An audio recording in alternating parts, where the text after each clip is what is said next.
Assalamu alaikum. Welcome you all to the JK Life Science Academy.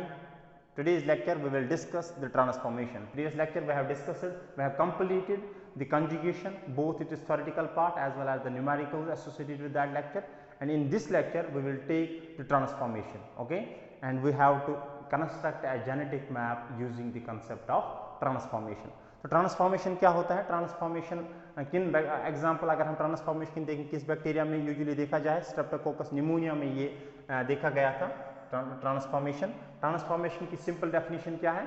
Intake of naked DNA by competent bacteria. और competence जो है, competence is the ability to take the DNA from the medium in directly into the cell. कुछ bacteria के बाद natural competence होती है, खुद से वो उनके मीडिया में आप साइड में अगर आप कुछ नेकेड डीएनए डालते हो तो वो इनटेक कर लेती है। और कुछ बैक्टीरिया के पास इंजीनियर्ड कॉम्पिटेंसी होती है, वो मैंने पूरा यहाँ पे लिखा है। Direct intake of naked DNA from the medium by a competent bacteria, competence is ability to take DNA. अब कॉम्पिटेंस जो है, कॉम्पिटेंस नेचुरल भी हो सकती है, कॉम्पिटेंस जो है ये नेचुरल भी होती है और कॉम्पिटेंस इंजीनियर्ड भी है। नेचुरल किस में पाई गई है बैसिलस सबटाइलस में नेचुरल कॉम्पिटेंसी होती है, उसको कोई ट्रीटमेंट देने की जरूरत नहीं पड़ती है। लेकिन जो इंजीनियर्ड कभी कभी हम बैक्टीरिया को खुद से कॉम्पिटेंट बनाते हैं, तब क्या करते हैं? हम बैक्टीरिया को वॉश करते हैं with calcium chloride and magnesium chloride. उस वजह से जो है उसका जो वॉल है, बैक्टीरियल जो सेल वॉल जो है बैक्टीरिया का, वो परमेबलाइज होता है टू द डीएनए, क्योंकि उनके पास नेचुरल कॉम्पिटेंसी नहीं होती है। फॉर एग्जांपल इकोलाई के केस में, इकोलाई के पास नेचुरल कॉम्पिटेंसी नहीं है, तो उसको हम ट्रीट करते हैं पहले कैल्शियम क्लोराइड और मैग्नीशियम क्लोराइड, ताकि जो डीएनए बाहर पड़ा है वो इनटेक कर सके वो। और हीट, कभी कभी हीट शॉक भी देना पड़ता है। तो this is the example of engineered competency in case of the E coli. और नेचुरल कॉम्पिटेंसी है बैसिलस सबटाइलस में। अब होता क्या है कॉम्पिटेंसी, ट्रांसफॉर्मेशन कैसी होती है? फॉर एग्जांपल ये आपके पास डीएनए फ्रेगमेंट है, चाहे वेक्टर है आपके पास, प्लाज्मिड है, कोई डीएनए पीसीआर प्रोडक्ट है या कुछ भी है, आपके पास ये डीएनए फ्रेगमेंट है और आप चाहते हो ये बैक्टीरिया के अंदर चला जाए।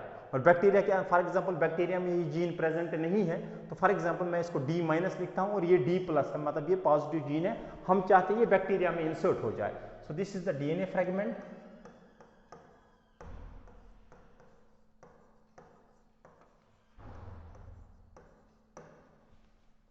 and this is your bacterial cell.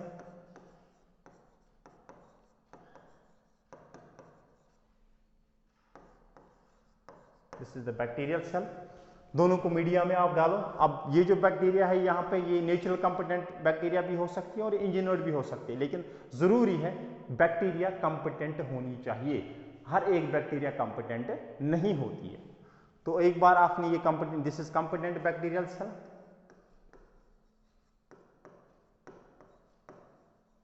Competent bacterial cell, दोनों को मीडिया में आप डालोगे, दोनों को एक ही मीडियम में रखोगे आप। मीडियम में रखने के बाद ये जो डीएनए है, ये बैक्टीरिया के अंदर, ये जब इसके साथ जो ही ये सेल मेम्ब्रेन को क्रॉस करेगा, प्लाज्मा मेम्ब्रेन, बैक्टीरिया की प्लाज्मा मेम्ब्रेन को क्रॉस करेगा, एक स्ट्रैंड, ये डबल स्ट्रैंड डीएनए यहाँ पे है, एक स्ट्रैंड यहाँ पे डिग्रेड होता है due to the action of certain nucleases are activated here, उस वजह से एक स्ट्रैंड यहाँ पे डिग्रेड होता है और एक ही सिंगल स्ट्रैंडेड डीएनए सेल के अंदर चला जाता है। और फर्क ये आप कन्फर्मेशन देख रहे हो, ये सिंगल स्ट्रैंडेड डीएनए यहाँ पे आया।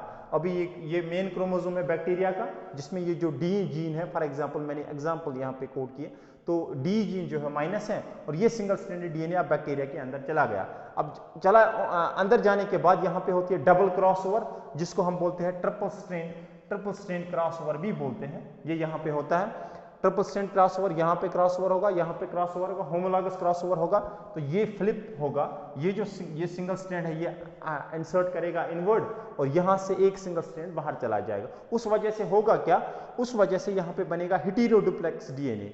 ये यहाँ पे देख रहे हो D+ की जो रेड स्ट्रैंड है, ये रेड, आप यहाँ से जो रेड में मैं दिखा रहा हूँ, सो दिस इज D+ और यहाँ से बीच हेटेरोडुप्लेक्स क्या होता है? यूजुअली एलील जो होता है, एलील की दोनों कॉपीज डबल, क्योंकि डीएनए हमारे पास डबल स्ट्रैंड है, हर एक एलील की दोनों कॉपीज क्या बोलते हैं उसको, होमोजाइगस कंडीशन में होती है, एक ही जैसी होती है, उसको बोलते हैं होमोडुप्लेक्स। होमोडुप्लेक्स मतलब this is for example allele A, ये डीएनए है, दिस इज होमोडुप्लेक्स डीएनए।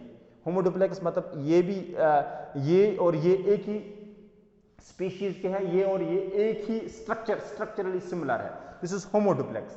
लेकिन क्योंकि यहाँ पे इंसर्ट हुआ है एक सिंगल स्ट्रैंडेड डीएनए, उस वजह से नीचे एक स्ट्रैंड जो है वो है, this is for example D minus की एक स्ट्रैंड है और डी प्लस की एक स्ट्रैंड आई।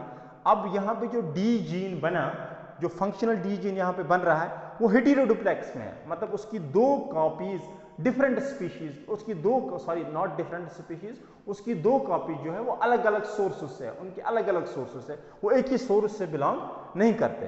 तो यहाँ पे जब माइटोसिस होगी heteroduplex, this is very important, that was like I think 2 marks question in this year यार।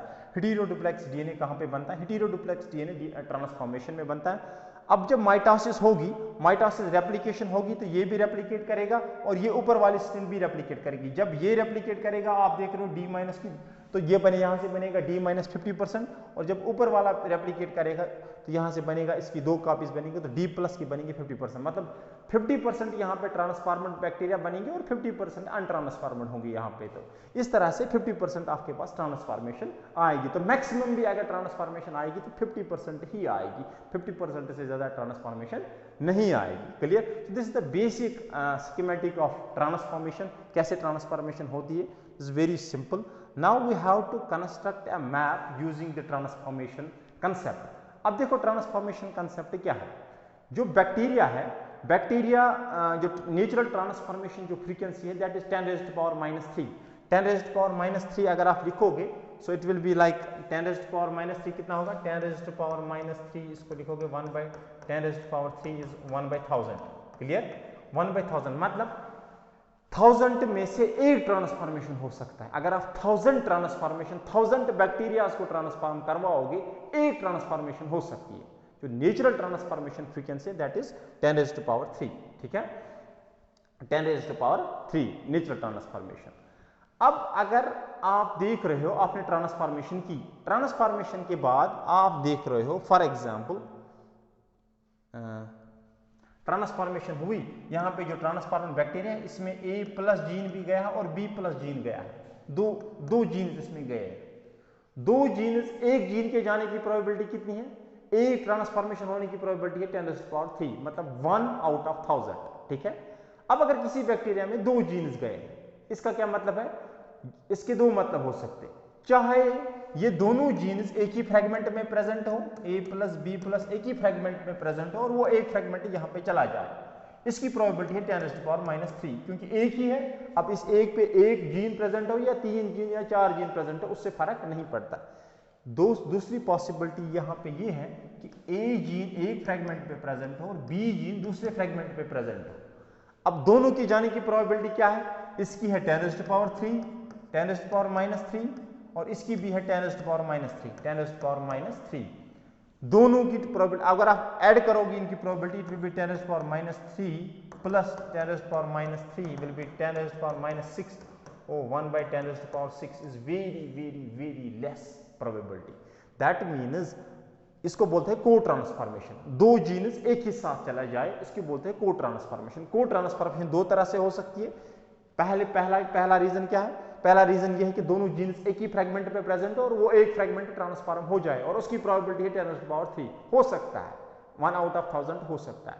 दूसरी प्रोबेबिलिटी है को ट्रांसफॉर्मेशन की कि दोनों जीन्स अलग अलग फ्रेगमेंट्स पे प्रेजेंट हो और दोनों फ्रेगमेंट्स एक ही बैक्टीरिया में चला जाए, जिसकी प्रोबेबिलिटी बहुत ही कम रहती है, बहुत ज्यादा कम रहती है। ठीक है? और वो आपने देखा यहाँ पे कितनी कम रहती है। अब ट्रांसफॉर्मेशन के दौरान हम क्या करते हैं, पहले मैं ये क्लियर कर लेता हूं। अब अगर बैक्टीरिया में दो जीन साथ साथ चले गए, को ट्रांसफॉर्मेशन हुई है, जितनी परसेंट, तो हम कंसेप्ट यूज यहाँ पे ये करेंगे, जितनी परसेंट को ट्रांसफॉर्मेशन होगी, जितनी ज्यादा को ट्रांसफॉर्मेशन होगी, उतने ही जीन्स क्लोजली एसोसिएट होंगे, और जितनी को ट्रांसफॉर्मेशन कम होगी, मतलब जीन्स क्या है?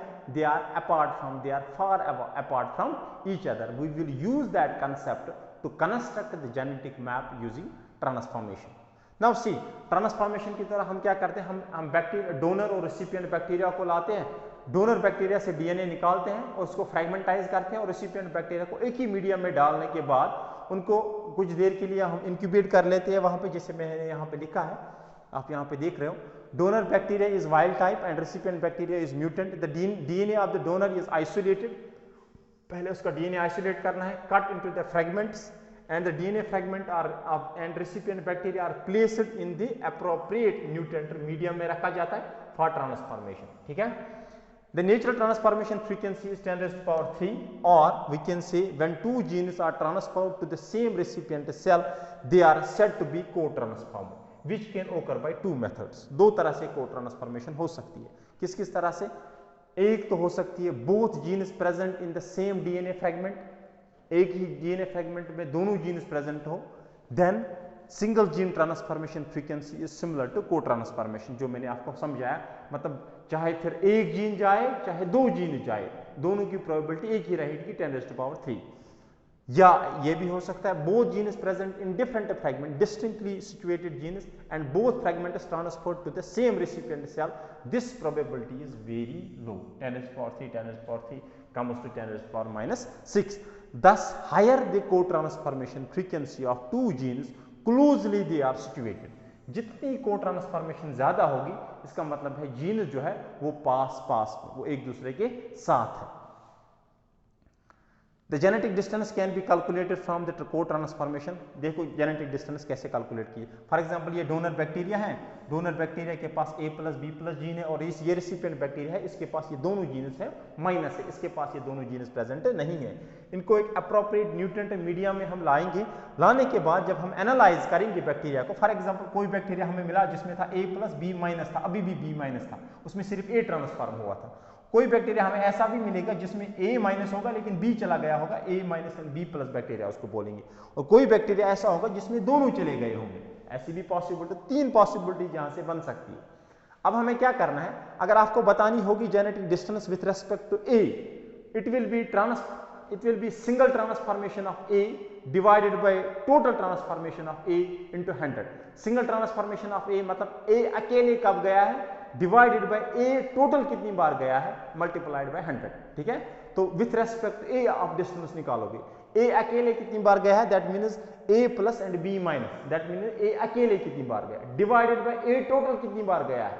टोटल कितनी बार गया है मतलब उसमें ये भी आएगा A+ B- वो भी आएगा उसमें, और उसमें A+ B+ भी आएगा, क्योंकि इसमें भी A जा रहा है और इसमें भी A जा रहा है. So this will be total.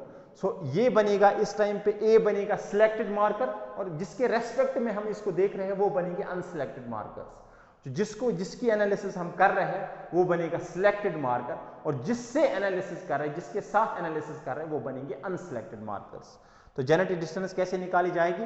In the above experiment the genetic distance using A gene as a selected marker can be given by single gene transformant divided by total transformant into 100.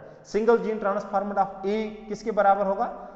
A+ B-, मतलब A अकेले कितनी बार गया है divided by A total कितनी बार गया है, उसमें ये भी आएगा A+ B-, उसमें ये आएगा और उसमें ये भी आएगा, A+ और B+ दोनों आएंगे. मल्टीप्लाई आप 100 करोगे, आपको निकलेगी क्या बोलते हैं इसको, genetic distance with respect to A gene. Similarly genetic distance with respect to the B gene किसके बराबर होगी? B जीन होगी A- B+, यहाँ पे B+ है, और डिवाइडेड बाय B टोटल कितनी बार गया है वो होगा A- B+ divided by A+ B+ into 100. ये रहेगी with respect to B. Genetic distance with respect to B आपके पास ये आएगी. ठीक है. During experiment all the transformed for a particular gene isolated, thus genetic marker is selected marker. The other genetic markers are analyzed for co-transformation with selected markers, so other markers will be unselected markers. उनको हम क्या बोलेंगे? Unselected markers. तो इस तरह से हम genetic distance निकालते हैं बिटवीन दी जीन्स. दोनों जीन्स के बीच कितनी डिस्टेंस है, जितनी को-ट्रांसफॉर्मेशन ज्यादा होगी उतने ही जीन्स क्या होंगे, क्लोजली सिचुएट होंगे. अब इंशाल्लाह नेक्स्ट लेक्चर में मैं दिखाऊंगा आपको जो क्वेश्चंस रिगार्डिंग दिस को-ट्रांसफॉर्मेशन या ट्रांसफॉर्मेशन आए हैं वो मैं सारे यहाँ पे सॉल्व कर. हम एक काम करेंगे नेक्स्ट लेक्चर में, हम पहले ट्रांसडक्शन कंप्लीट करते हैं, क्योंकि ट्रांसफॉर्मेशन और ट्रांसडक्शन का एक ही प्रिंसिपल है, दोनों का सेम ही प्रिंसिपल है.